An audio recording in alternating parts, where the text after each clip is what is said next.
anymore because like so much has changed with I feel like focusing on multiple social media platforms requires so much more time than it used to because everyone has gotten so good at everything, bro. So like they know, like back in the day I used to be able to just throw some shit up on YouTube and like not really worry about the editing or the captions or the, you know, the B-roll, and if it hit, it hit, and I didn't have to worry about it.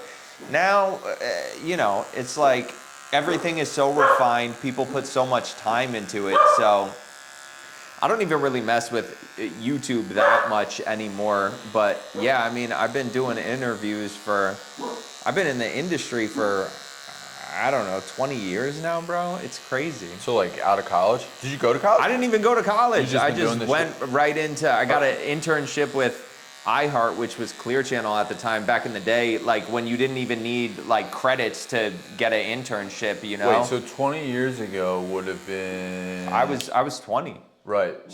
So what was that? What year was that? Bro, I'm not in radio for my math skills, so you... No, but I'm trying to think of what radio stations I was listening to at that point. 20 years ago? Yeah.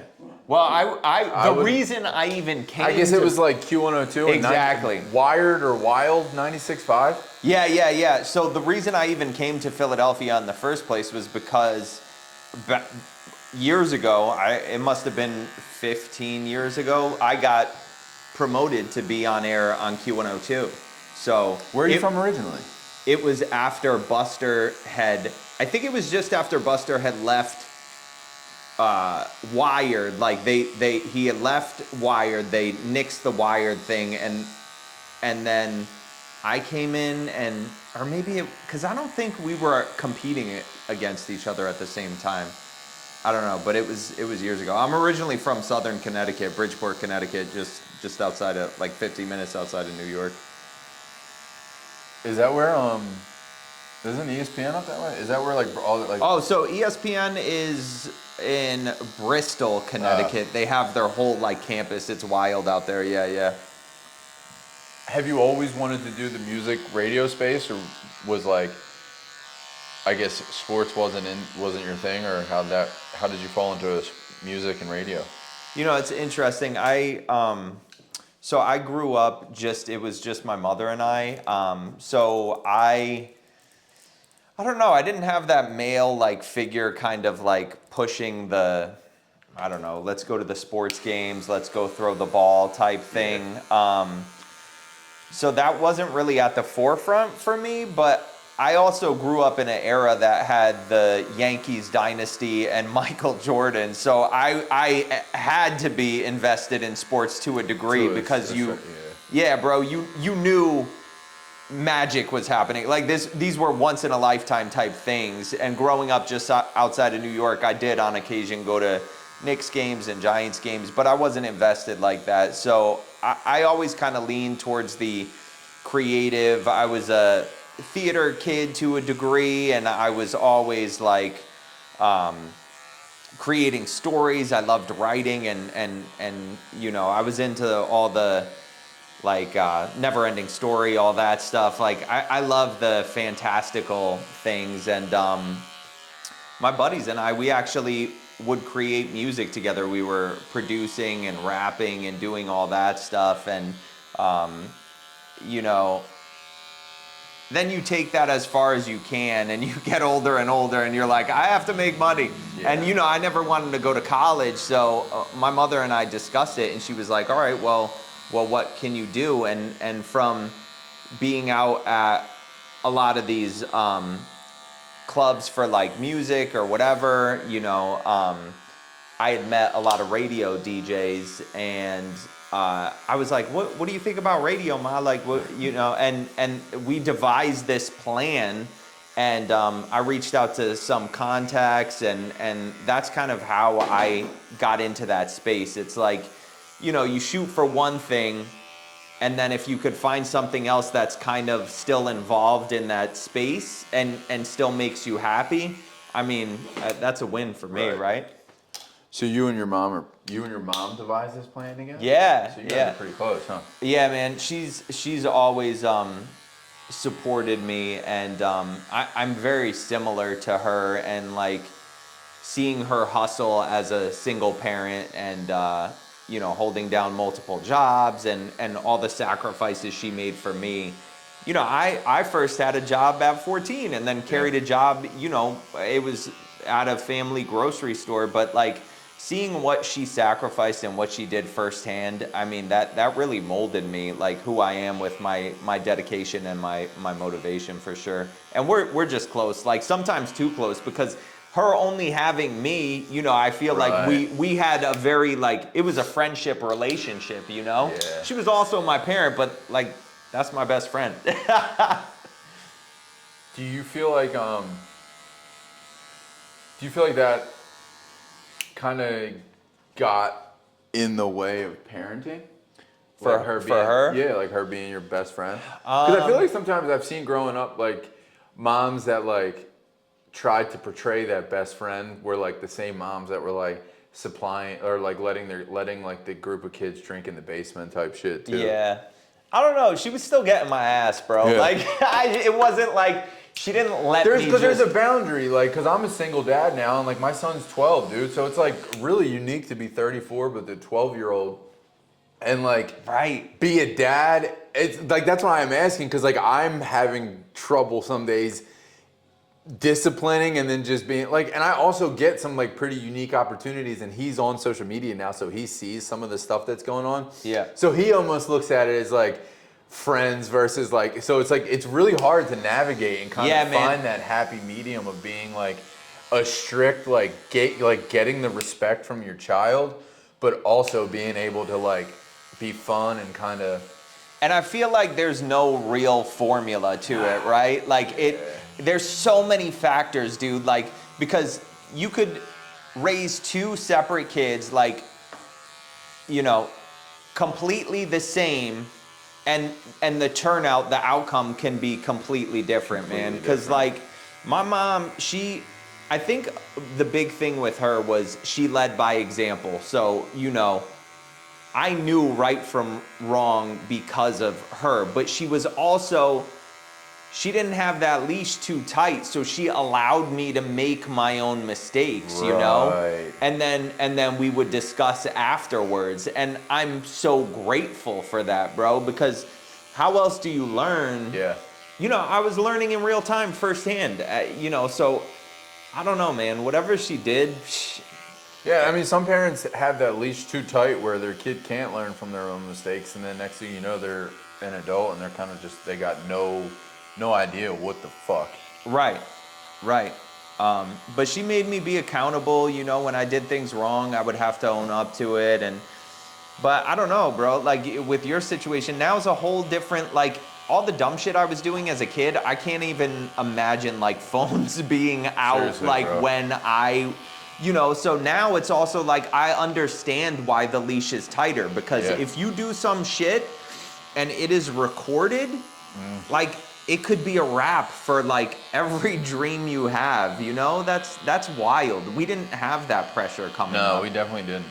But it was also, which also made like things, that's actually a good segue back to you getting into radio, dude. Like we also didn't have those things, so it made getting into those positions so much harder, bro. Totally. Like you actually had to like, you couldn't hide behind an Instagram DM and be like, hey, I'm doing this, this, and this, and your resume is like your Instagram. Like if someone clicks on your Instagram and it's worth his shit, they're gonna be like, oh, okay. Yeah. Back then, dude, you had to like you had to figure out how to like maneuver into those spaces and really kind of make it work. I don't want to discredit the younger generation's hustle now, because they are putting in the work. I just think the hustle is different. Like ours was very in person, because when I had my first internship for radio, I was doing zero radio. I was breaking down boxes. I was like throwing out candy at parades. I was doing grunt work that had I was sleeping on the couch at the radio station. I was, and I wasn't even getting paid for that internship. You didn't get paid back then. So I was just trying to outgrind my peers, and so that was the hustle back then. Can you put in more hours? Can you, you know, show your dedication? Can you go above and beyond? Also network in person and like, you know, but now these kids, they have to worry about knowing how to edit, knowing these algorithms, you know, getting the numbers up, being, even though they might be handicapped, like being social in person, they have to be social online. So they have to worry about their projection and their presence and being likable. And, you know, I mean, so there is still a skill set, and the ones that bubble to the top, I mean, they've put in the hours and the work. Like these kids who have become influencers and successful, I mean, they are working constantly. They have the phone out recording constantly. Everything is content. That is so unappealing to me. It makes me anxious to like the thought of getting up and then setting your phone up to film you getting out of bed to then go in to brush your teeth and being like, get ready with me. It's like, bro, nobody wants to get the fuck ready with you. You would save so much more time if you just got ready. For real? Like, don't you have to be somewhere? Like, seriously. Bro, you know, it's interesting because I'm so conflicted with social media because a lot of the things that do well for me are my family stuff, my personal stuff, and I don't want to utilize my son that way. Like, so it's so challenging because if I wasn't in the industry I was in, I would throw my phone right into the river, bro. You know what I mean? Literally same. So it's like, but now it's so in the fabric of the entertainment media industry, you know, it drives me crazy. It's hard. It's a love-hate thing, man, for real. Now, you've interviewed people all ages, all genres. Do you feel like the younger generation of performers, they're more difficult to interview because their in-person talking skills are different? That's such a good question. And the answer is yes, man. Yeah. Like, so you see a clear difference with millennials, like my generation versus the younger ones because it's like the Gen Z stare, they call it, or like the Gen Z stare. Like, because kids, like guys will come into the barbershop with an appointment and just stand at the door and wait for us to say something. And it's just like, all you gotta do is be like, yo, I got an appointment with so-and-so, but you're just like waiting there and it's just awkward for everyone. But I will say the difference is these kids with like a good record label and a good team, they get training, you know what I mean? So like I remember some of the best interviews I had would be these Disney kids and Nickelodeon kids because they were so trained. But that was a different time period. Yeah, I mean, but now there's still some of that training going on. Who would stick out from like the Disney Nickelodeon kids that you interviewed?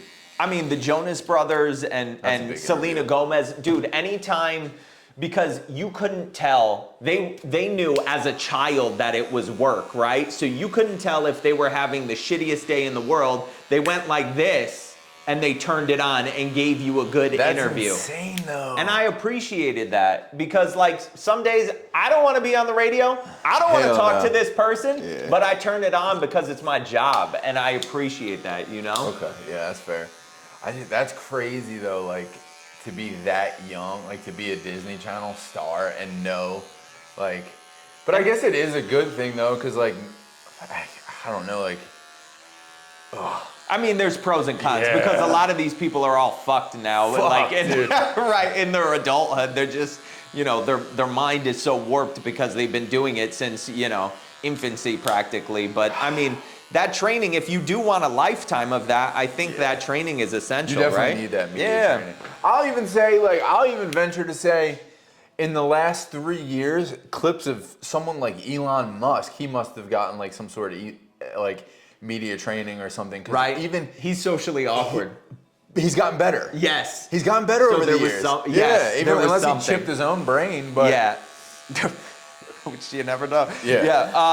So even him, you can tell there's a clear difference because if you go back years and years ago, he's very awkward, you know. And what is media like? What is training for? Like, have you ever like? What does that look like for like a Disney Channel? Like, what does media training even look like? Well, it was interesting because I think they would vet me less, like some of these like management or whatever, they would vet me less because they knew they could bank on their artists. They knew. So who were you working for at this time period when you were doing all like?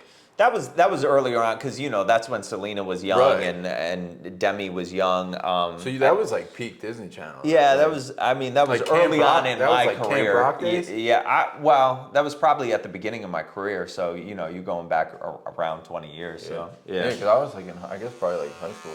But yeah, dude, it's they felt secure with their artists, so they knew no matter what I would say, even if I threw them like a hot seat type question, they knew that their artists were so groomed that they could handle it. You know what I mean? Whereas if you have somebody like this kid Somber who's blown up on TikTok. Have you interviewed him? I have not, but he's. I've been trying, dude. I've been trying. He seems very like, Gen Z, kind of socially awkward. Like, you know what I mean? Yeah. So it's like, is he getting that training? Is he gonna get that training? Who knows? And then I feel like when you have an artist like that, then that's when they lean on the radio host right. more, and they're like, you can't ask A, B, and C, and D, and you need to submit your questions because we, where it's like, yo, just teach your artist how to talk to the world. You're obviously a creative, and like your brain probably works the same as most of ours. So having to hand over your questions beforehand and being told, that is my pet peeve, bro. I hate that. About that. Like, I hate that. And you know what drives me crazy, man? It's like, when I don't have to do that for Dua Lipa, why do I have to do it for so-and-so, an artist that maybe is just, on the come up or isn't as big? It drives me crazy because, like, what are we even doing here? It just doesn't like, even feel real. Yes, man. It's like then just cut your audio answering the questions and send it to me. I hate that, man. It drives me crazy. Yeah, because it's like, it takes away from the organicness of these people's, even like everything about them. And honestly, more often than not, dude, it's people over worrying, just worrying too much. Like, right. Because more often than not, the artists can handle themselves. Like, and they should know, I've been doing this a long time, they should know I'm not out to like get them on some TMZ headline. You know what I mean? We're gonna have a conversation, and if the artist chooses to talk about something personal or whatever it may be, then so be it. But then also, that the artist is comfortable enough with it because they brought it up, That's like my biggest goal with this whole thing is I don't want it to seem like too salacious or like TMZ style. Right. And like get people. Like I hit up, it was a guy. I'm just curious about like someone who's an airline pilot. Like I don't know, it's a cool job. Like you're responsible for 100-something people on a plane. Like that's heavy. And I hit one up, and he's like, "So like, what kind of questions do you want?" And I had to send him a voice memo. I'm like, "Bro, honestly, I don't know. I'm just a 34-year-old. I don't even think I ever had a conversation with a pilot before. I'm just kind of curious." But that might be different, dude.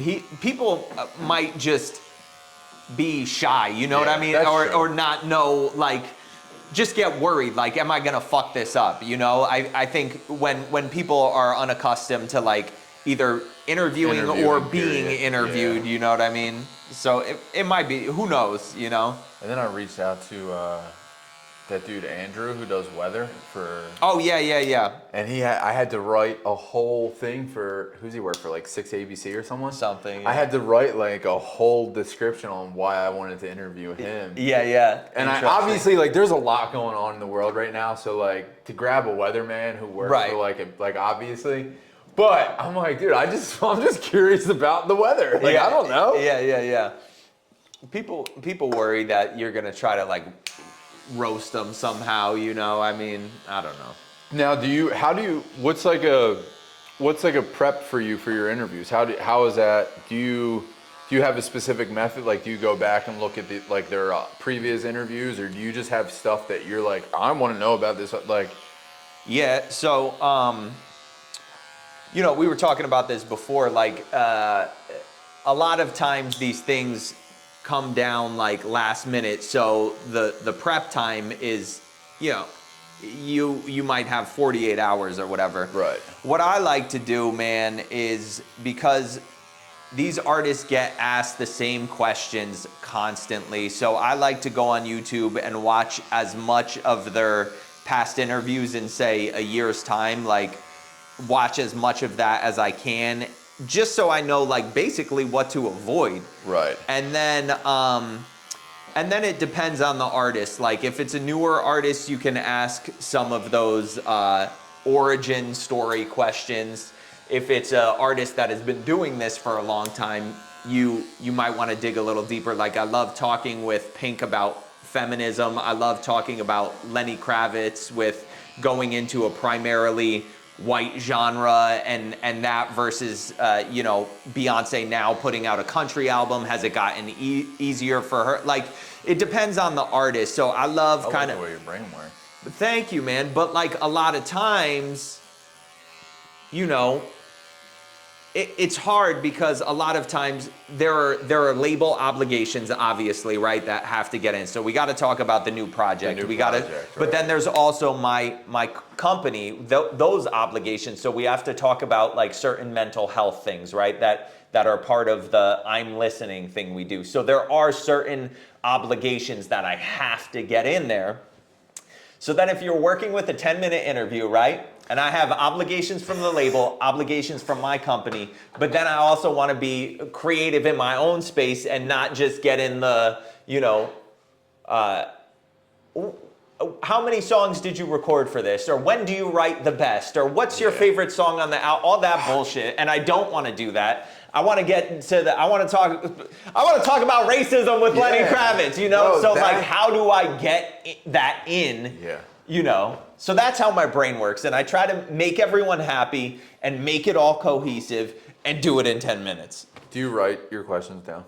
I do, but my second pet peeve is cue cards. So I memorize it. That's another reason why, like, I haven't, like, I don't want to have, like, I want to use my phone to record. I have stuff written down on my phone, but I also use it to record. But I'm like, there are things where I'm like, I wish I had something, like, to just, like, kind of, like, even just bullet points sometimes, because I do have, like, we all have really bad ADHD right now. Right. So it's really hard to kind of to stay on topic sometimes, especially. But that's how I set it up, bro. It's interesting. So I'll only do about 8 bullet points just to outline the interview, right? So it's not like 10 minutes seems like so many. But you have to factor in more, because sometimes you'll sometimes you'll get an artist that'll give you a one-word answer that just isn't, you know, with certain people you'll have to carry the conversation. So when you're carrying the conversation, you want to have more questions. Right. And then you get like an artist, like somebody I loved interviewing was Halsey. She could just talk all day, and it, like, I love that because it takes the burden off of me, right? Yeah. And so I'll do these bullets just as kind of an outline, and then so I never fall off track. So I can always keep us in some type of, like, you know, arc of a interview, right? So like we can go off the path and take it to wherever you want to, but then when you're done saying whatever you need to say, I want to get us back on the arc I have, you know? Is there an artist, or you don't have to say any names if you don't want to, or I can just cut it out, but is there like, give me your two, like the two hardest people that stick out that you just had to like almost pull answers from? Well, you know, it could be like, I just had Charlie Puth and I had the most wonderful interview with him. But I've interviewed him so many times, bro. So like sometimes he just won't feel like talking, you know? And I feel like sometimes he'll just not be having a great day or not want to talk, and I relate to that. So sometimes that happens with artists, right? Where you just catch them in a funk or their mind's elsewhere, and it's just like, it's a fine conversation, but it's not a great one, right? But I mean, the only dude I'll throw under the bus every opportunity I get is Jared Leto, bro. He was just like the meanest, like, shittiest person Dude, that ever. was not who I was not expecting that name, but that's fucking hilarious. Bro, awful. Like, so, like, and it was at the beginning of my career, so I didn't have any balls to be like, bro, this is a waste of time. But like he was just so mean, and I was such a young kid, and I'm like, Jared Leto is just like being a dick, and I didn't know what to do. Would you call someone out for that now at this point in your career? Now I think I would say to him or his management, probably both, just be like, yo, if you're not in the mood to do this, like, let's not. I would still be, Yeah. professional with it, but like, let's not waste each other's time. You know what I mean? But. Yeah, for the most part, bro, everybody's wonderful, honestly. I mean, there might be some people that you just don't click with, like there might just be some people you don't click with, you don't have that chemistry with. I feel like certain people, you hit it off with them, you just vibe with them as a person. 100%. And also, I know I've gotten better at my job, right? So not to completely put it on them, but back when I was starting out, when I was a kid, I was still figuring it out. I don't think I was a great interviewer, and like I would also want the like juicy stuff, whereas now it's kind of like, let's get there organically, and I'll share some shit, and then maybe you could share some shit, Yeah, I feel like with a lot of these people, again, like, you got, like, the juicy stuff is, that's what I'm trying to avoid, too. Because, I feel like you get more opportunities by not being that person. Right. You know what I mean? Like, exactly. Then you get, I agree with you, bro, because a lot of times, like, the juicy stuff is when either things are taken out of context or somebody gets tripped up and says something the wrong way. Yeah, like, I don't want to. Right. I don't want to put people on like I don't like that shit. And bro, the most satisfying thing is when you get to good, important stuff and it's in the right way. You know what I mean? Yeah, where it's something the artist also wants to share. I've been thanked before, like, oh, nobody really took it there before. Nobody really asked me that. I haven't gotten an opportunity to talk about that. And that's when it's the most gratifying, Do you, yeah, I think, is there anyone that have you ever, like, gotten tripped up and kind of forgotten, like, what you want to ask, or? Sometimes. I mean, it happens rarely. I think the only time it would happen is if we go so far off that arc, if we venture so far off the outline I have in my head. But then I have, like, I've been doing this so long, there's questions I can just, I could always take it back to the music, the recording process, more of that filler till my mind gets myself back on track, Do you actually have interest in the music and the recording process, or is that just filler for you? I do have interest in it, but like, I feel like if I'm interested in the artist, I have a lot of interest in how their shit comes. And bro, like, I do have interest in it, but I feel like that's hit so hard by most interviewers. Well, and a lot of interviewers now too, and I guess, like, maybe I could say I'm one of them, but like, dude, all you have to do now is just like pick up your phone and For like real. and hope someone answers your email and gives you some sort of media access. Yeah. And next thing you know, you can just walk up to someone backstage and put a microphone in their face. So it's like the barrier to entry is just harder now, and again, like, that's also why, to backpedal to like what we were saying before I even started filming, it's like, when I take this stuff on the road and like do this without the clippers, I don't want to ask that generic stuff, right? Because it continues to. But I also, like, it's hard because, again, like, that shit just, everyone hits that, right? And it's like, I try my hardest to give people something that, AI can't just answer for them on Google. You know what I mean? Because you could find so much online now, and also, so like, back to the recording process, bro. I'm never gonna out Zane Lowe. Yeah. Like, when he talks about the recording process, it's so in depth. It's for 3 hours with whoever, Charlie XCX. I'm never gonna, like, he owns that, bro. He geeks out on the engineering stuff. So I'm like, I also try to carve out my own lane, right? It's interesting, man. But, going back to your question, which this was kind of a great, like, thing to bring up. It got me thinking, I'm about to ask myself a question, bro. Do I like do I have to like the music in order to give a good interview, you know? And I feel like as long as you appreciate music, because I'm not even necessarily a pop guy, bro. I grew up on classic rock, you know, I grew up on Rush, Led Zeppelin, Nirvana, and then I grew up on 90s hip hop, and I also grew up on Al Green, Aretha Franklin. So I appreciate pop and their current pop, and there is some pop that I like, but I think what I do love is meeting people and getting to know a person. Yeah, and that's what I like too, because especially when your cameras aren't rolling yet, you get a little bit better of an idea of this person, and you can kind of see like their team and the way they work around their team and stuff like that. Because like, I guess to your point, if you're not focused on their music and you're just focused on interviewing the person, it really wouldn't matter if you fuck with their music or not, I guess. Yeah, You know what I'm saying? Yeah, totally. A little hack I do, and usually it works before we start the interview.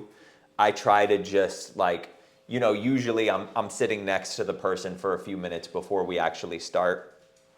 And I try to just be like, oh, was today an early day? Like, how's it going? Like, where you at? Like, you know, just like, or how's it being away from the kids? Do you have them with you? This, like, you know, and just like, and usually that goes a long way, dude.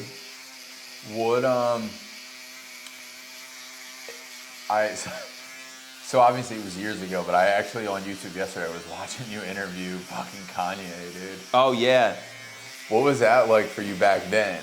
Obviously now it would probably mean something different to you. The Kanye story is crazy because this was around the time, I think he was, I don't know if he was married to Kim or they were just dating, but it was a big deal back then, and Kanye's always been in my top whatever rappers or producers list. He's always made the cut. Growing up in our generation, if you like music, it was kind of just inevitable. Yeah, and it was interesting because I think then he was also on his medication, like he was really like, you know, he had a routine and he was, you know, he was taking his meds and like, you know, bro, that was a wonderful interview. We talked for, I know the video got edited down, but we must have talked for half an hour. Like his management team had to like be like, Kanye, we gotta go. Yeah. Like we talked forever, and he was so kind. And afterwards, my wife was with me and he was like, oh, does your wife want to take a picture too? Like, and this was when his management was trying to rush him out the door. But I think with Kanye, he knew almost immediately that I was a true fan. Right. And that I wanted to talk about track for track, everything he's ever, like, you know, I was geeking out. And I think he realized that. And I was a little, I wasn't new into the industry, but I don't know that I had a Kanye type interview prior to that. And also I knew he could be erratic, right? Or, you know, so I didn't want this to go south. So I was a little nervous, and I never get nervous, bro.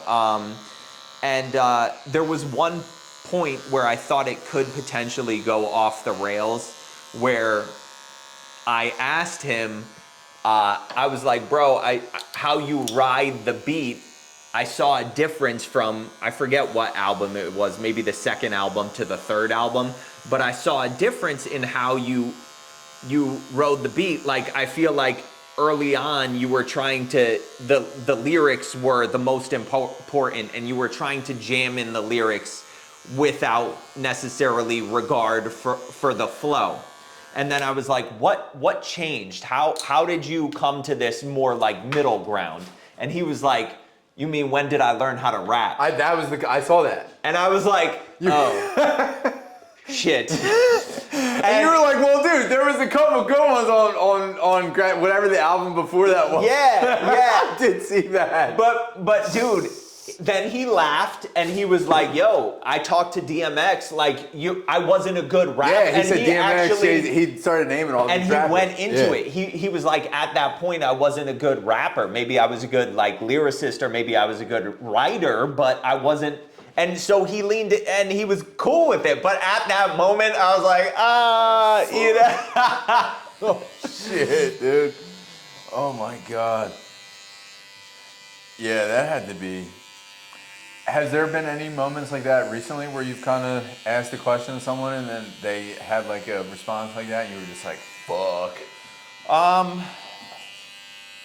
Not really. I mean, usually, bro, like now and I think I even asked that Kanye question the right way. I just think he knew Oh, he's yeah. smart, so He's he smart as shit, knew yeah.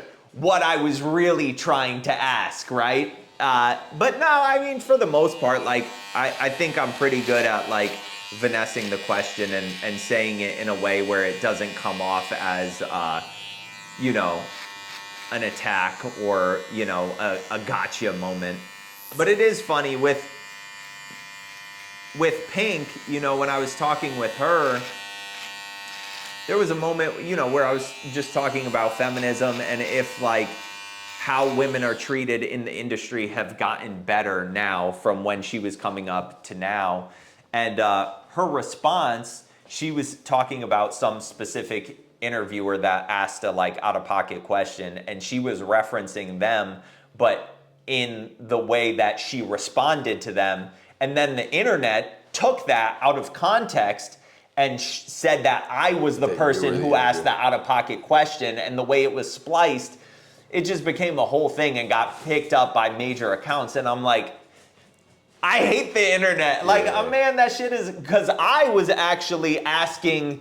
So now the company that you work for Odyssey, which right. is like, one of the major ones like iHeart or whatever. So could they like, obviously I guess it's not that big of a deal, but could they come in and kind of be like, yeah, but like, the internet's a can of worms, bro. Right. It's like, I mean, once things go viral and they're so out there, what are you going to chase after? I mean, it's you just so gotta move on to the hard. next one and ignore And it. I also do agree with the, like, any publicity is good publicity. Yeah, 100%, 100%.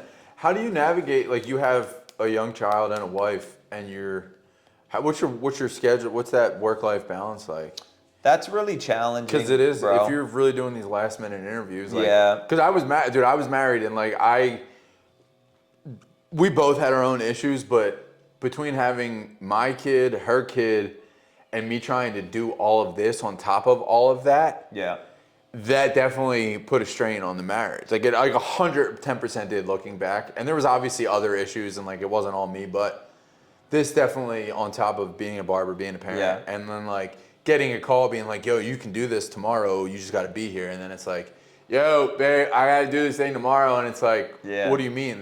You at least get paid for it. Right. Like me, there's no monetization with these cameras yet. So it's like, it was hard. Like now, it's a passion project until 100%. Yeah. But you're in with like a big corporation, so you do have, I guess like a salary or something. But how does that work with your wife at home, dude? My home life. Yeah. It's crazy. Like, Sarah, she's been my ride or die. We've been married for almost 12 years, and we were engaged for a few years prior to that. She's been there. Like, and bro, we knew each other. We grew up together since middle school. Like, so it's different. She's seen the dreams and the trajectory, and she's seen it all. So I think she appreciates it in a different way, right? For someone who comes in like midway through, it's hard for them to kind of understand.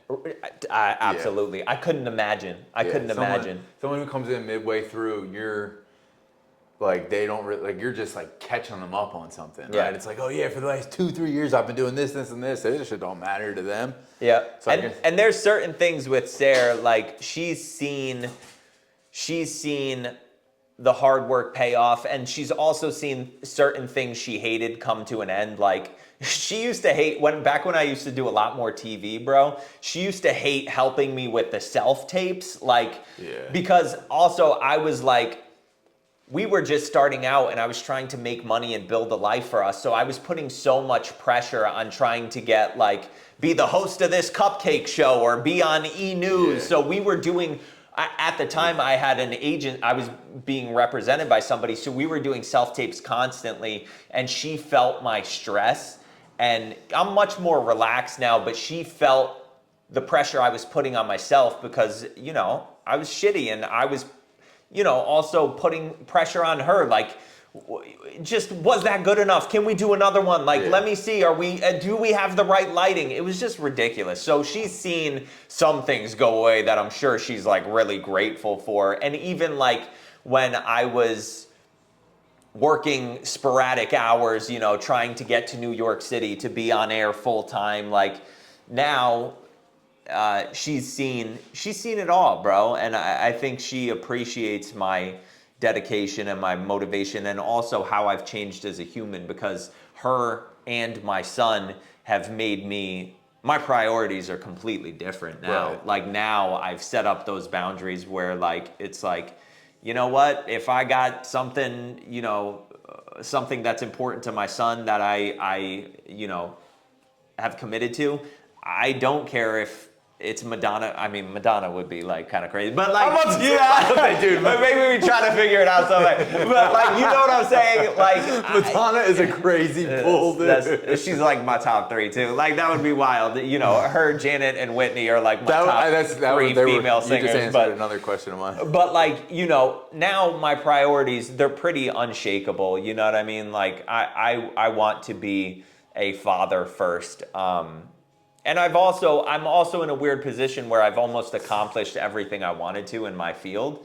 So you've gotten some heavy hitter interviews, dude. You've done some cool stuff. And bro, I made it to the #1 market, New York City. I have ratings in afternoon drive that I can brag about. I've done pretty much, growing up just outside of New York City in Connecticut, the dream was always to be afternoon drive in New York City. So like, I'm also very happy. Which is crazy that we're at a time period that there's still an afternoon drive, like radio. Yeah. But I had this conversation with Buster too, and Buster started spewing out radio stats, and I'm like, wait a minute, bro, are you lying? Like, I didn't know this many people still listen to the radio. Yeah, and Buster's a program director, so he could give you even more insight into that. He was dropping numbers, and I'm like, bro, what the fuck? But it's just the locality of radio, right? And the fact that it's free. It's like there will still, and I saw somebody, what's his name? Begley.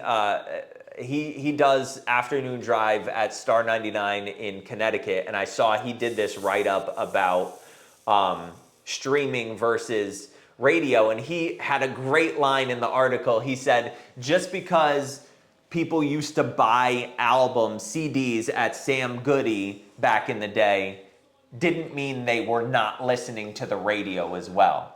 And it's so true, bro. Back when we were buying all these CDs and stuff, we were still listening to the radio. It doesn't have to be one thing, right? So you can listen to streaming, and I do. I had streaming on for my Halloween music, but then I still love listening to the radio because I love when a morning show is giving me local shit going on. It doesn't have to be one thing. Like I haven't listened to the radio in so long. But you know what it is? My wife either. But you know what it is? It's your daily habits. If radio fits into your daily habits, that's what it is. So if you're always in the car, chances are radio's going to be one of the top options for you. And I mean, a lot of times if you're in a business like this, people throw on the radio, but streaming is also an option. We find that Pandora, I found with this Amazon thing, Pandora is probably has been the best option. Yep. Amazon Music has a really shitty catalog. Yep. Spotify and the quality's a little sketch on Spotify. Yeah, and Apple Music will play like the same like 8 songs all the time. So we just put on Pandora now, which is like even fascinating because it was within the last 6 months we started rocking Pandora in here, and like I like made fun of someone for putting it on. I'm like, Pandora, what the fuck? Who still uses it? Yeah, but it turns out it's probably one of the, and like some of the playlists are still, like Ja Rule Pandora and some of these playlists are still fire, dude. And that's what you want. You just want like not the same shit popping up every 5 seconds, you know? Is there, you obviously just named your 3 women top interviews. Is there anyone outside, like give me 3 male, female outside of entertainment and music? Whether they're a writer that I would love to interview. Because like Obama is pretty high on my list. Yeah, Obama, that was a wild one, and he was just the sweetest man ever, and that voice is iconic, right? Yes, So dude. like he opens his mouth, and I'm just like, oh shit, Obama said Mike Adams, like that's crazy, Like if there was a moment you probably like you had to have been starstruck, that might have been. Like, yeah, that was. I mean, how do you top, Obama. interviewing President Obama? Like that was wild, So, so Madonna, Whitney, and Janet are my favorite female singers. I would obviously love to interview Janet or Madonna too, but I think who I would love Jay Z. I would love Jay Z. That would be a top interview, just because he's been so many different artists, because he's had so much longevity in his career. I would love to talk about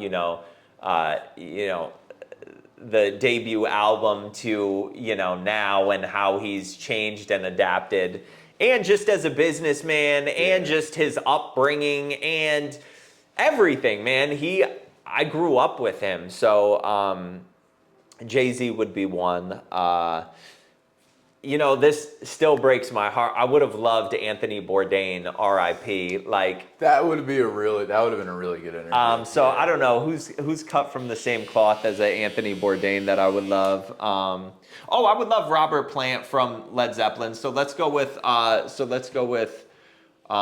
Jay-Z, Robert Plant from Zeppelin, and then a third. I don't know. I mean, if it's not Bourdain, who could I go with? Have you sat down with Rick Rubin ever? No, that would be cool. Yeah. Rick Rubin would be cool. I think that would just be fast. Like his brain is crazy. Like, did you listen to? Are you a Tyler Childers fan at all? A little bit. Honestly, like the amount of time I could give to music these days is so hard. So That's interesting. It is, right? So like I find myself going back to my comfort music, but Which some is of what? Definitely like alternative rock, and also like the Tupacs of the world, and Lupe Fiasco, and some of that stuff, and Royce the 5'9". Like those are my comfort people. But some of the new stuff, it's far and few, dude. Like I've listened to the latest Lumineers album 1,000 bajillion times, and like I said, I don't necessarily love current pop, but that Chapel Roan album, I didn't listen. bro, it is so good. It is perfect pop, and my son loves it, which also changes how I listen to things, because he loves it. So the Lumineers, the Chapel Roan, and the new Clips album, those ones. Clips was good. Those I've dedicated a lot of time to, but the only other ones on my list really are the Big L one that just dropped, and also the Nas one that's about to come out with Premiere, I think. Yeah. Those ones, but that's all my childhood. That's your childhood stuff. Yeah. I don't know. I haven't been able to give enough time to like the new stuff, just because of where my life is currently at, dude. As far as new stuff goes, I feel like I do like I really only travel down to, I guess, Freddie Gibbs. I like a lot of Gibbs. Yep. And everything I've heard from him is phenomenal. Yeah. So it's like he puts out really good music. Key Glock, I've done a lot of work with him and his creative team. So I don't know if I'm partial to them or biased, because like they kind of like gave me my legs in the music space. Yeah. But I don't like his last album, 20 songs, no features, maybe one skip. That's really impressive. And he uses like those South Memphis like bluesy beats and cool. He has an Erykah Badu sample on there. He's got a 3-6 sample on there. Cool. And then like I'll run Big X the Plug, because I've gotten to do some stuff with him and I know his producers. Cool. But other than that, I don't really like. It's hard, I'm more in like the. I'm traveling back down again to like my comfort music of like pop punk and emo, and that's like there's a bit of like a resurgence in that space right now. Yeah. Because I feel like a lot of kids that grew up listening to like the story so far and like the neck deeps from Yep. like the 2010s and 2015s are like Totally. now in their 20s, like with Yep. bands and stuff like that. But you know what's interesting, dude? Time is precious, right? So like a lot of times new to you does not need to be new, right? So I found myself digging deeper. That's crazy. I found myself digging deeper into D'Angelo's catalog. I found Rest in myself, peace, man. yes, Fuck. I found myself digging deeper into Erykah Badu's catalog. Bro. So it doesn't need to be like, that's still wonderful because I feel like you're digging into Dude, the you know greats this catalog, and and they're somewhat new, but like because I'm doing like that millennial standard lip sync on TikTok now. Yeah. Dude, Neo's catalog, Yes. like is crazy, dude. Like yes. and And bro, behind the scenes, he was writing for everyone. and the Dreams Yes. catalog was another one. Yes. Do you? Who I feel like doesn't even get enough credit. Do you razor your face? Oh, you know, the more keep the it more natural. natural Yeah. we keep it, all the lines, like That's what I like yeah. it natural. Yeah. Yeah. Yeah, dude. Neo's catalog was kind of crazy too, bro. He had a wild run, Yeah. for sure. Yeah, we grew up in a really special time. Absolutely, I man. feel like. Absolutely.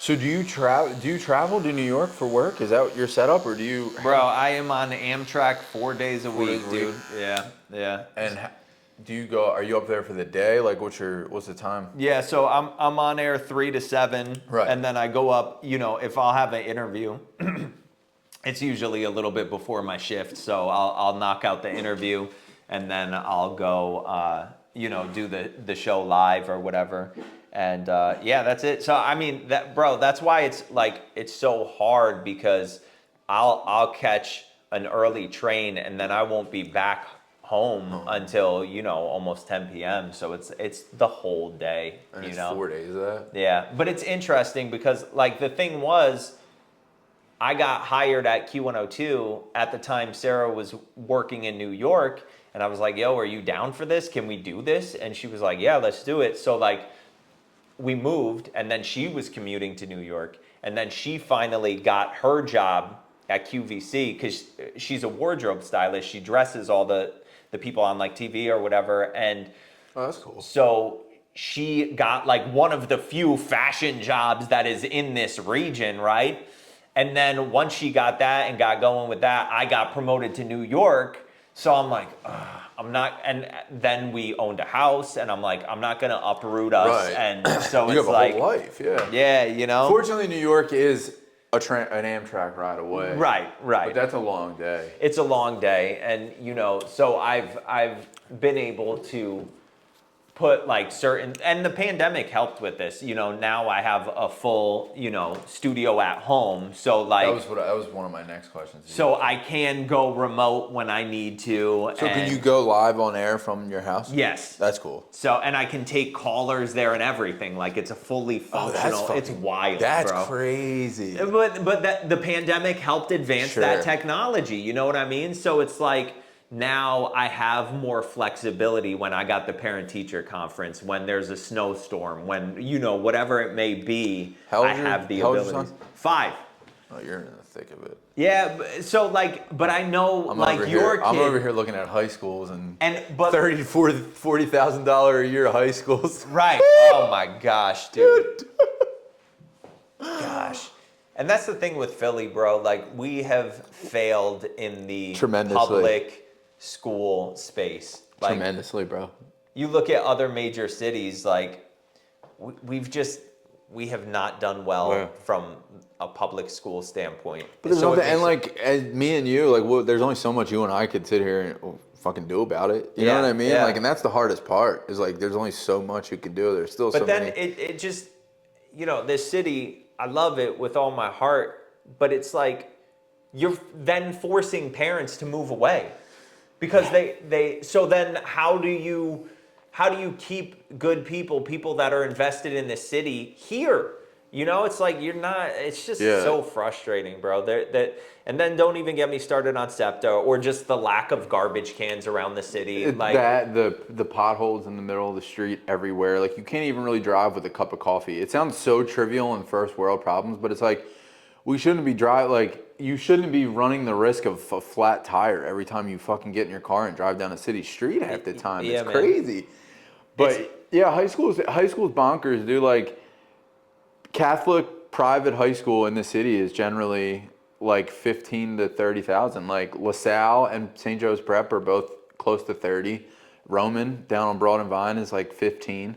So it's like if your kid's smart or can play sports, hopefully that might help. But like it's like what the fuck? You feel what I'm saying? It's crazy, yeah. And that's back when we were growing up. That's college numbers. Yeah. Well, like Roman for me, like I feel like my parents when I was in Roman paid like probably like I don't know $7,000, and now it's double. But it also is damn near 15, 20 years later since I've been there. So like, that makes complete sense. But so you're with your son being 5 though. Do you see like recently with my son being 12, I've started to like when he's with me or he has time, he's here with me working these cameras and stuff. Like, cool. Do you like? I guess because you work for a major radio, could you still bring him to work and kind of show him like your work? Yeah. ethic Oh, and he's stuff come. Like that? He's come to work with me, and he'll jump on the radio with me, and we'll edit up some little like talking clips of him. So he's very aware and interested in it to a degree. I think more so just understanding what his dad does, but not necessarily like caring about it beyond that. It's cool. It's cool to show him, just to give him an idea of, okay, when I leave, this is what I'm going to do. Right. You know? So it's cool. Yeah, that is pretty dope. And he has such a big personality that he loves to hear his own voice. I'm like, oh my God, here we go. Now maybe this is not. Maybe I don't know if I should ask you this or not. But do you see yourself ever going solo, like using your contacts and your network and just kind of building your own platform?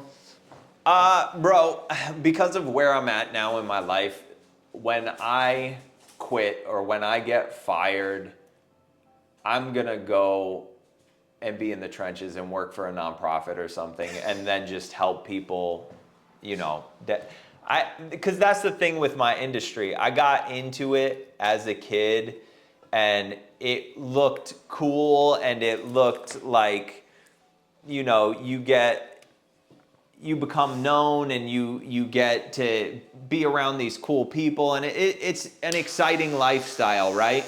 But when I was a kid, I didn't care about like how gratifying things were back then, like how it feeds my soul, right? Mm-hmm. So a lot of times with my job, I can have an empty feeling still. I don't know what I'm leaving behind. Like, am I leaving the world a better place? And sometimes I feel it when we do like, you know, coat drives, or, you know, we do radio-a-thons, and like, or you know, people will say, oh man, you made me laugh so hard in the car, like that really bright. Like sometimes I'll feel it, but like I think after this, for my next act, I really want to be helping either the homeless or the mentally ill, or, you know, single parent. I just want to be more. I want something completely different, bro. I'm just gonna switch this real quick.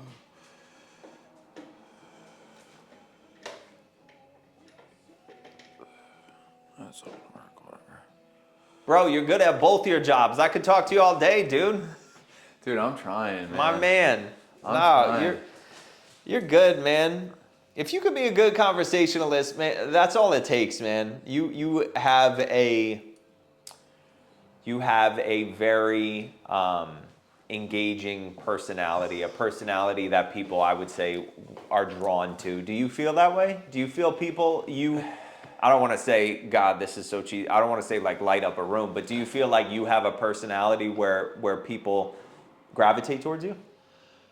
I think now that I've been single and learning my self-confidence and like actually who I am. Yeah. Yeah. But previously, fuck, dude, I literally hated myself. Yeah. I'm still not like fully content with myself, but I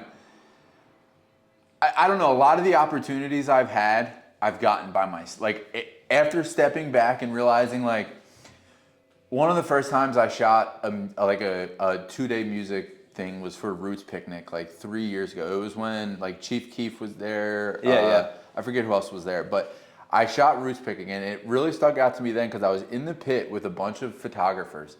And they were like, oh, I'm shooting for this publication. I'm shooting for this publication. They were like, who are you shooting for? And I'm like, oh, this lawyer I cut that's Friday's lawyer, he just put me on the list. Like, I'm just like a friend. I'm just here. And I didn't have to give my photos to anyone. And I'm just kind of like doing whatever I wanted. And that was kind of when I realized, I was like, okay, I'm just like a barber that fucking figured it out. So now with this confidence and like not being, I think a lot of it too was like being married, you're like being pulled in so many different directions that now like I can focus and like work on myself and like work on this platform. But I've also been a barber since high school. So it's like, you don't really have a choice but to learn how to talk to people. Yeah. Because it's like, the only way you get tips is like if you're good, and like people come back if you're good. You're a therapist, bro. Yeah. That is such a part of your job already that it makes perfect sense to be doing this, bro. Yeah, like I said, I if I could figure out how to monetize it, I'd probably feel a lot better about it. You'll get there, man. Just keep at it. Keep turning out the content and maybe get one of these young knuckleheads to like jump in and help with both those aspects, the editing and also the, you know, making sure it's seen on these social media platforms. And but you Now, know, it's interesting with marriage too, dude. I feel like it can help or hinder depending on if you married the right person and if you married at the right time. So I think because if all the stars align, dude, We can take this off. if all the stars align, you know, it provides you with stability and support that will help launch you further. But if the timing's wrong or it's just not the right person or whatever, it adds to the stress and the you know, I don't know, but like I just think of Sarah, bro, and she has been so supportive through and through, like, you know, from the schedule changes to the job changes to, you know, she's been my base, which is like crazy, you know? Yeah, I think that's where it gets fuzzy for me because I had my son so young. Right. So like every time I've tried to chase a goal or a dream, I've obviously had my son there pulling, like not like pulling me back, but it's like that's still something there that when most people in their 20s who like can build something, they don't have something holding them back. That's an obligation that can be second to none. Correct. If you're doing it the right way. Correct. Yeah. And then with that being said, I think I always felt like I needed to be in a relationship on top of that. So then like I doubled down and not only did I have a kid, but I had a significant other too. Mm-hmm. So, and then when I was married, my ex-wife, she came from a wealthy family and she didn't have to build anything. Yeah. And I don't want to talk ill in that, like I'm over it. It's been 2 years now. Like they are who they are and they know the truth, but it's like, they didn't have to build, like she came from a super wealthy family and they fixed everything with money. So when you're like trying to convince your wife who is not used to like not having a bunch Right. and being like, For yo, sure. I need to go film something for free. Can you watch the kids for a couple hours? It just, Right.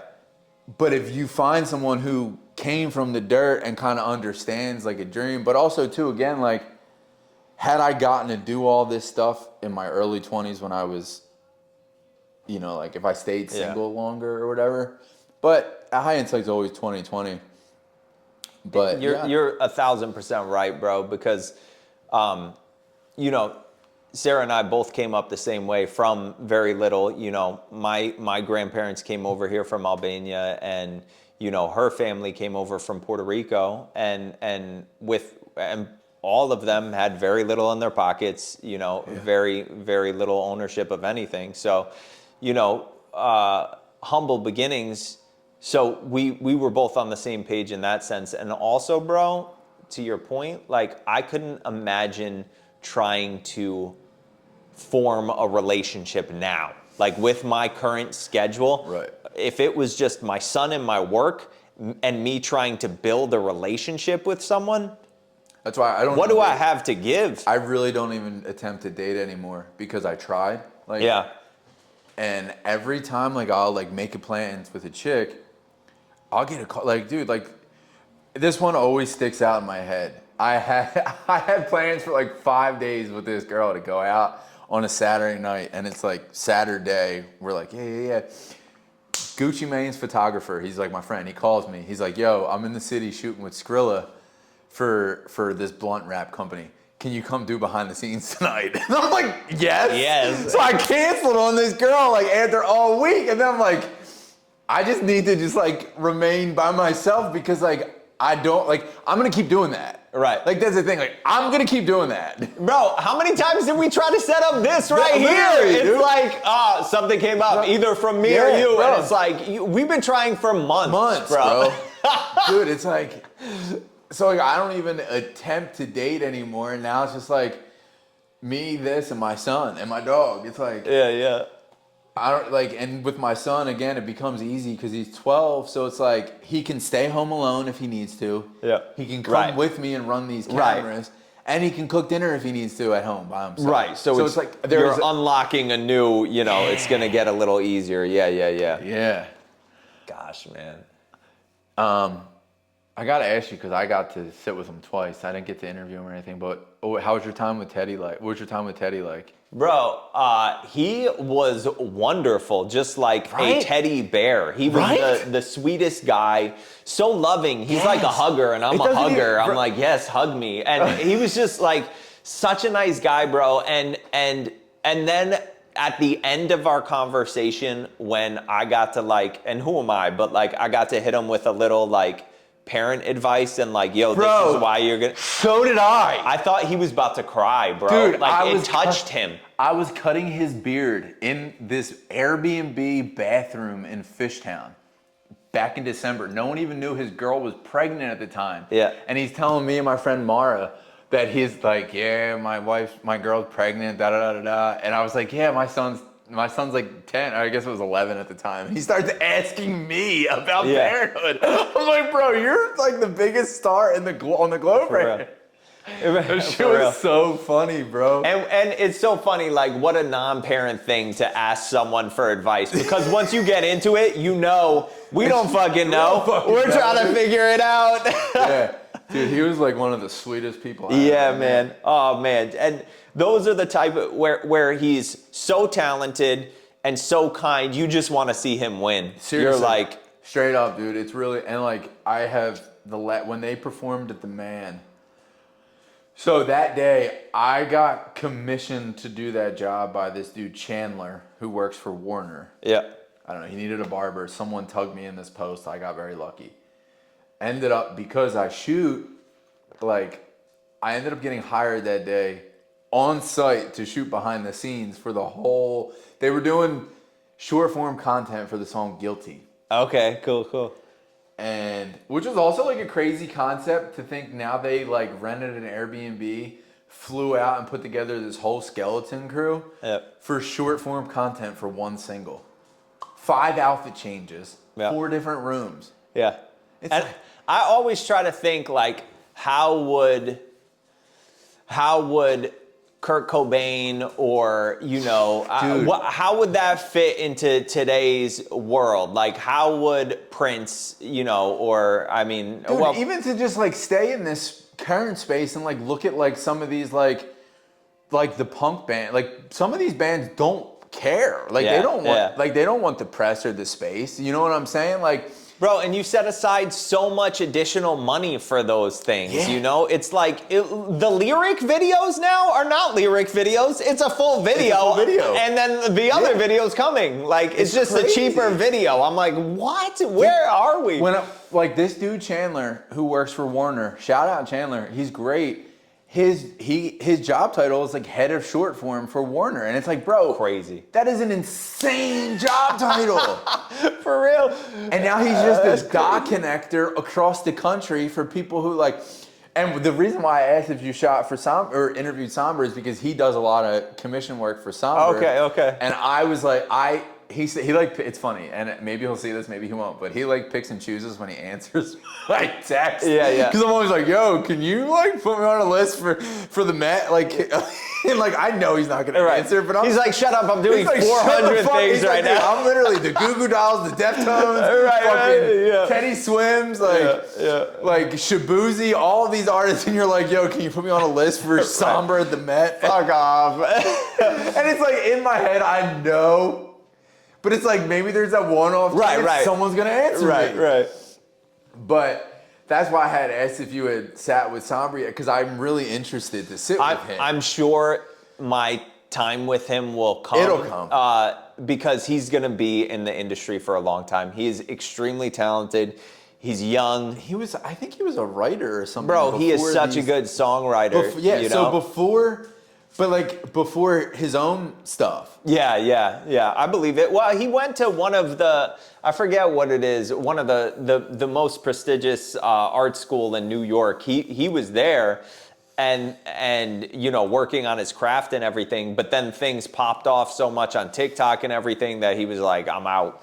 All right, so this is I love having this conversation with people. Okay, so you've been in the music space for a while. I love music. I have immersed in it as a fan now. Okay. This TikTok space is crazy. Bro. Yeah. So I go back and forth when I drop this artist's name because I do like him and I would love to sit with him one day. But it's fascinating. Are you familiar with Michael Marchese, whatever his name is? That sounds familiar. Yeah, he's definitely been on, he's a radio guy. Okay. But TikTok guy, blew up on TikTok. Yeah. And I always use this example because I saw him live. Yep. I saw him at the Foundry a year and a half ago. And now he only has like, I don't know, now he's got a whole EP or an album on Spotify, but at the time, he had crazy traction on TikTok, Instagram, all of that, and got a tour off of like 6 songs on Spotify. Yeah. And I just like, I don't know if I have like a question per se, but it's just like a fascinating concept because you have these bands that like we grew up listening to where like you had to like really get discovered, and when you got discovered you had legs. Yeah. And now I feel like a lot of these artists that are getting discovered via TikTok don't have, I guess you could use legs as a form of like a catalog, right? Like they don't have like that deep of a catalog because their like first 4 songs went viral on TikTok. Yeah. So now it's like the gritting your teeth and like the nitty gritty of like making it. I guess I don't know.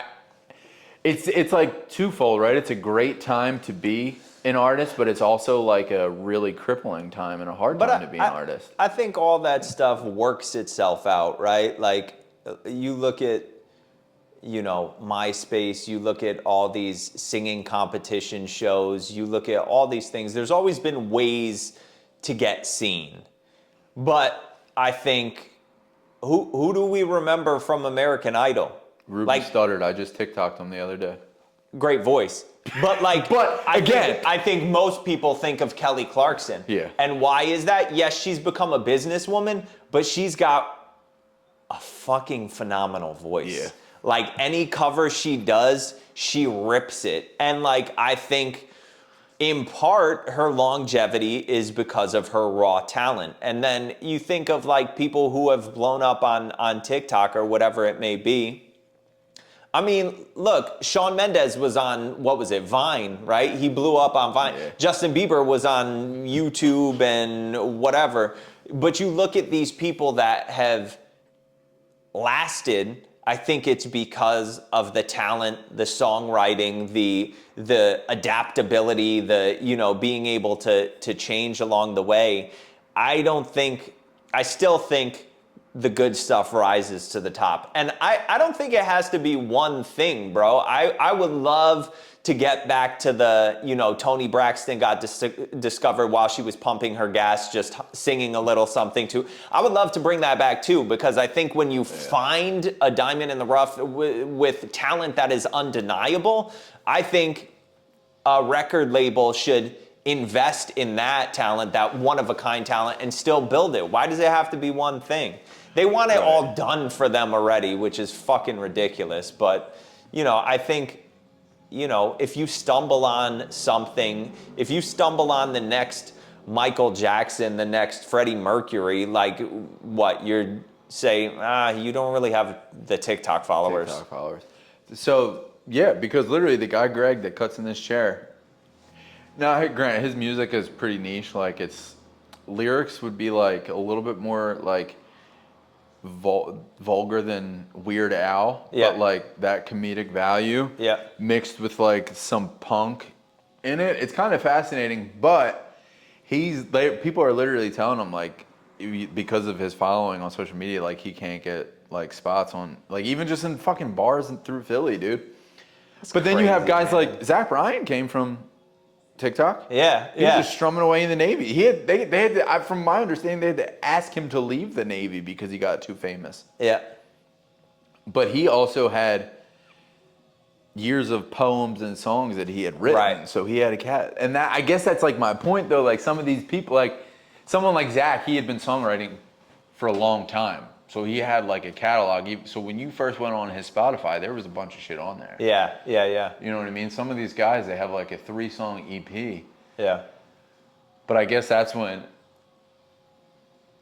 a label will come in and invest in you, and then you just got to pay them back. But I think it also depends on, I know, for real.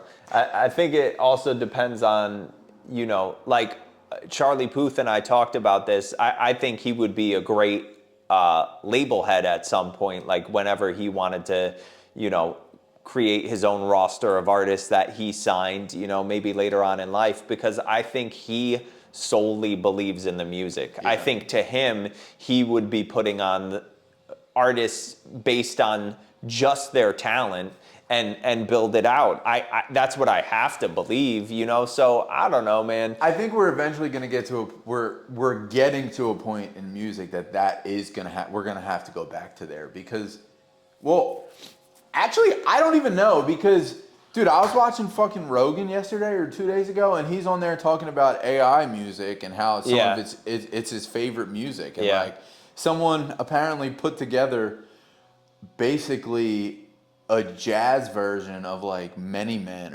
or like something insane. And he's like, dude, this is some of the best music I've ever heard. But like I was saying before, dude, I think certain people are still putting in the work, because Clip said it best on this latest album. They said, you know, the streams necessarily don't equate to packing out a venue. So, because everything could be bought, right? You could buy views, you could buy everything. Well, bro, let's call a spade here. Every record label, as far as I'm convinced, has a farm. They're doing some kind of package to help boost things, but when you go out to the Somber concerts, bro, it's packed. So, yes, he does well on social media, but he also did the real organic legwork. Do you listen to The Story So Far? Yes. Dude, I went to their show at, what's it called? Bro, they don't do any advertising or marketing. Bro, they literally had that whole thing sold outside at dude, Hot Mulligan, they barely, like, they're getting better at their social media, but like, dude, they're coming on Saturday. They sold out the Fillmore on a Saturday night. If you're still touring, putting on great shows with great music, I can't not believe in that. But then you have like people like Meg Thee Stallion and Sexy Red and Sweetie who are like canceled. Actually, Sexy Red's kind of low-key on fire.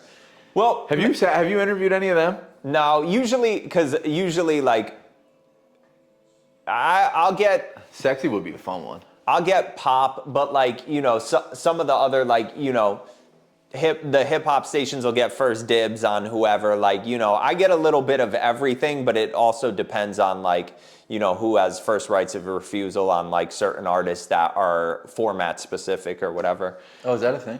Absolutely, because like, all right, so you think in my cluster, my radio station cluster in New York, we have a hip hop station, we have classic rock station.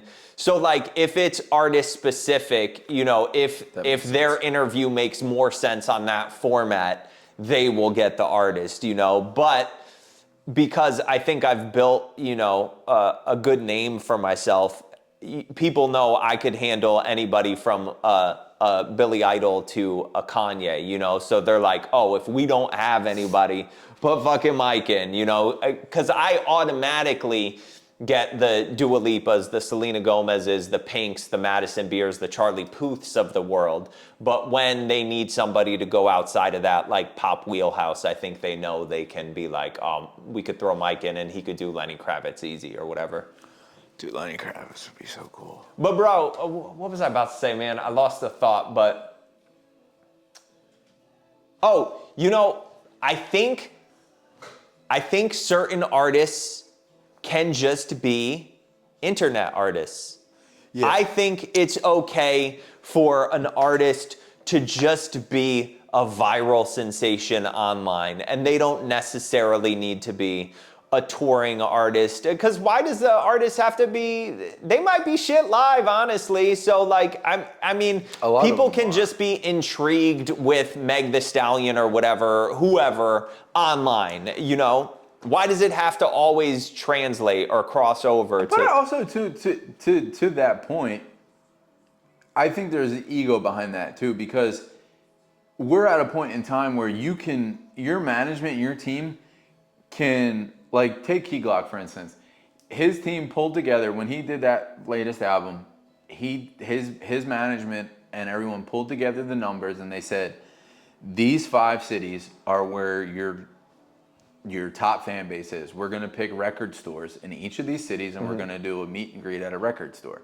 Sold them all out. So to piggyback off that, it's like, okay, so why can't some of these artists who aren't selling out, like, just because you're not selling out a major arena doesn't mean you can't sell out a fucking, like, where was I? Underground Arts. It's like a 700 person venue, 700 person max. So it's like, if you have someone, you can track your stats to be like, okay, so these 3 states I have a lot of fans in. I'm gonna find a 500-600 person venue, and try to do like a small show, like.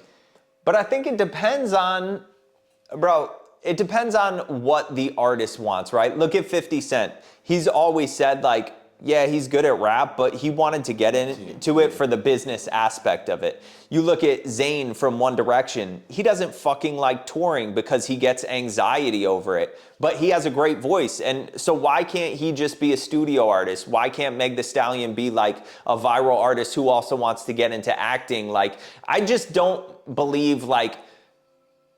Yeah, but they gotta pay... It's not them. It's the don't you think it's the label? I think to a degree, right? So it depends on how big the artist is, because I think Miley Cyrus now can say she has no plans on touring, and that's fine because she's Miley Cyrus.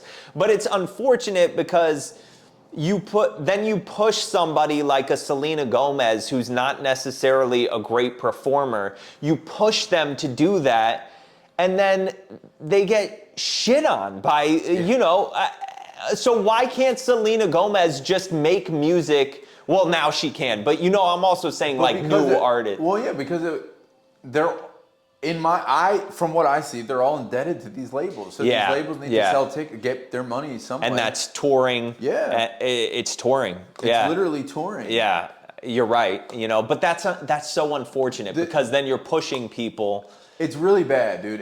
The music business is really fucked, and the more because like I've talked to engineers, I've talked to people all across the board, and I would love to sit down with an exec. I think I would. I've sat down with lawyers. Like, do you know Jason Berger? Yes. Yeah, that's my dog. He was one of my first guests like 2 years ago.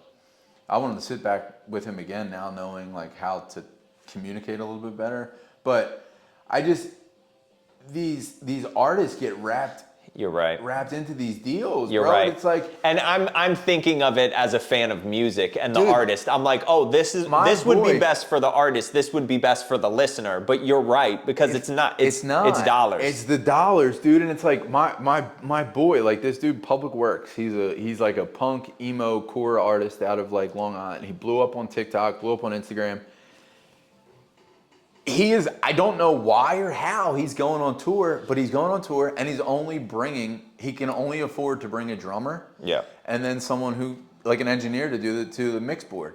And it's like, why are you even, like, you don't even have a cameraman. Like, why are we even doing this? But you had, like, someone is telling him, like, you need to sell tickets somewhere. Bro, Teddy Swims just talked about this. He said last year was the first year I even made any money off touring, and it wasn't a lot. It was, 20,000, 30,000, and he was like, because at the end of the day, when you in your interview with him, or is no, he just did this recently. It was like only the other day. He was like, because at the end of the day, when you have to pay everybody out and you get done with everything, what you actually pocket off a tour, and it's true, because how much of that does the label recoup? So how much is Teddy seeing? On top of that, the bigger you are, the bigger your sets are. Yeah, right. So now you have to pay all these stagehands. You have to pay your management, your tour guy, your tour director, your cameraman, your fucking like backup singers, bro. Like Teddy has all these backup singers. He's got a band. Yeah. He's got a manager. He's got a cameraman. Lighting.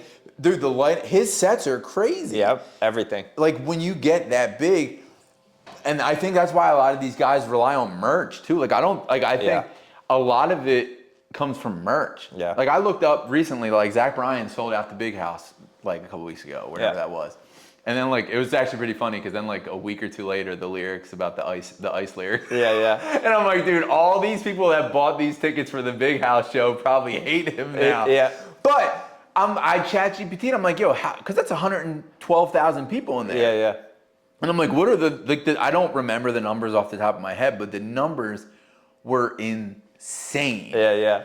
And it's like, I think he's at the final stretch of his label deal. So eventually, like, all of this shit's gonna be his, if it's not already. But it's just crazy, bro, because you're right. I mean, that's why these artists all put out, the extended version, the deluxe, the super deluxe.